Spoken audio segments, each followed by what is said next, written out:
Greetings, Sir Daniel 1975, back here again, and this is a continuation of my new series, the Scottish Genealogical Fantasies series. This is volume 2, and this one is actually on coats of arms, actually family coat of arms. And this is what I consider to be a important issue, and as stated in my last video, where I have a part-time job at, and you can check my last video for that. I'm not going to keep repeating myself on it, but often we have people come in where I work and they ask for where can I get my Scottish family coat of arms. And the real truth of the matter is you can't. There's no such thing as Scottish family coat of arms. In the United Kingdom, coats of arms, heraldry, whatnot, belongs to individuals. Now, if you're looking on the screen here, I have the web page up for the Court of the Lord Lyon. In Scotland, you can get a personal coat of arms. You'll have to apply for eligibility, and then of course pay to have it designed and whatnot, in the registration of it. And so you can go through that route. If you're an American, we also have an American College of Heraldry, and you can get an American coat of arms. But you're not going to find some kind of historically accurate family coat of arms if you are of Scottish ancestry. And that's because in the UK, coats of arms are for individuals. And from one individual to the next, if they are, let's say, a baron and the baron's son, coat of arms will differ from the father's coat of arms. So, and that's just the simple truth. Now, this is the cover page for the Court of the Lord Lyon. And let me go to the next page over here about the court. And the office of the Lord King of Arms dates from the 14th century. The position may incorporate the much older Celtic office of Royal, do not ask me to say that in Gaelic right now, or King Poet, with responsibility for keeping the royal genealogy and attending the inauguration, later coronation of the king. Lord Lyon is the sole King of Arms in Scotland. He is head of the heraldic executive and the judge of the court of the Lord Lyon, which has jurisdiction over all heraldic business in Scotland. Now, and it says here, where I've highlighted, an act of the Scottish Parliament of 1592 gave the Lord Lyon responsibility for prosecuting as a criminal offense anyone who uses unauthorized arms. The court has its own procurator fiscal and independent official prosecutor. Now, if you live in America, obviously you can hang up on your wall, wear on your t-shirt, stick a sticker on your car, whatever the heck you want. No one's going to care. And more power to you. However, one might want to be a little bit, try not to maybe flaunt coat of arms whilst traveling in the United Kingdom. So just to clarify this, let me go on over to this page over here. It's called Fake Scots Titles Expose. And I've saved over here this section.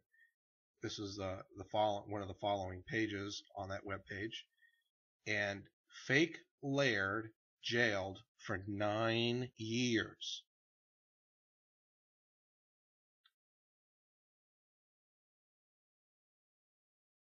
Fake laird jailed 9 years. Fake laird John Volus jailed for 9 years. It's found in the newspaper, the Daily Record.co.uk. 9 years jail for fake laird who duped fiance out of £700. So there are people being prosecuted for impersonating people of high standing in the UK. Still happens today. And this happened March 11th, 2011. Now, is that going to happen to you if you wear a shirt with your name on there and some coat of arms on it while walking around in England or Scotland or whatever? No, probably not, but it's kind of bad taste. Now, let me back on over here because a lot of people really do want their own personal coat of arms.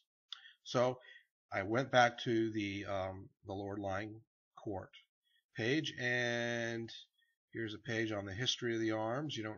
It's not really necessary for this. And here's a page on applying for coat of arms. It'll explain what you might need to go about it. Then there's a petitions page, and it is a link to a document where you would fill out for the petition to apply for a coat of arms.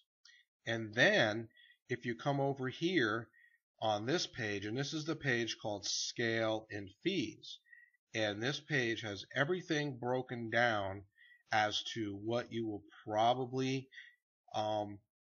end up paying if you want a coat of arms. Now, just so that you know, this isn't one of those Family Crests web pages where they charge you like $19.95 or something like that for something to hang on the wall, which you are more than welcome to go do and spend your own money on. And technically it's not real and authentic, it's fake. But if that's what you want to do, more power to you. There's nothing wrong with it. Now, so let's just say you wanted a new grant of shield, just the shield alone, with or without a motto. The charge for that is 1,459 Great British pounds. Now, currently, the exchange rate is 1 Great British pound to about $1.64. So, if we do a little bit of math on that, 1,459 times 1.64 equals $2,392.76. Is that really worth to put that up on your wall? Now, if you're a doctor or you're a head of a college department at a university or something, maybe you're the police captain or whatnot, and you want to do something like that and show it off, fine, it might be worth to do something. But for the average person who's going after this, they might want to reconsider that. Now, the whole issue of coat of arms in Scotland, well, as far as people who are of Scottish ancestry are consistently looking for coat of arms, the one thing that is out there and available is, of course, the crest badge. And that looks like this thing, whoops, the thing right down here that my mouse is circling, the Klansman or the Klanswoman. Basically, it's a belt with a crest in the center, okay? And up here, the simple circles with the eagle's feathers behind them denote their office as a armiger, a chiefs, or chiefs of clans. So, these items are hugely available for purchase. Things with the clan crest badge. And they also make generic ones for people who are not a descendant of a clan that just say Scotland on them. Now, again, I understand many people are really into heraldry, and they're very interested in the subject, and they want to learn a little bit more about it. And obviously, going around web pages can be a bit confusing at times because you really don't know where to go. However, I will point out it might be good to go to www.lyoncourt.com, and actually that's spelled .lyon .court.com.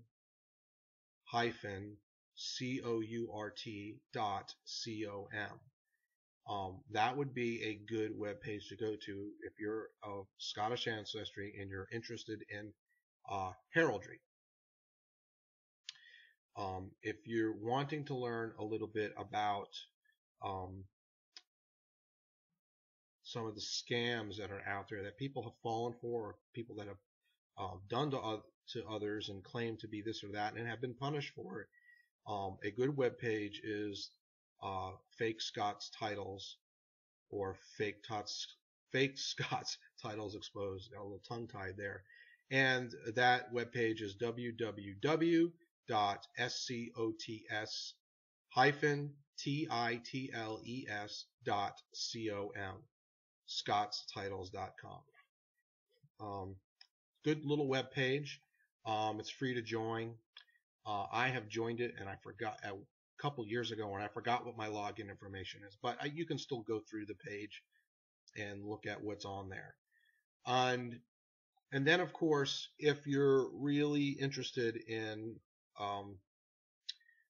heraldry and you want to learn a little bit more about it, and you want to understand some of the terminology and how heraldry is achieved from one generation to the next for people with ability and whatnot, a really good book to get that I have, and there's some used ones around.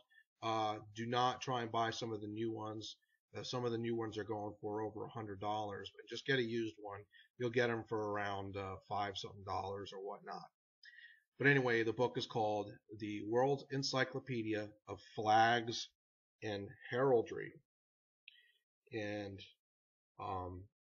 you can find that book on Amazon.com. There's several ones for sale.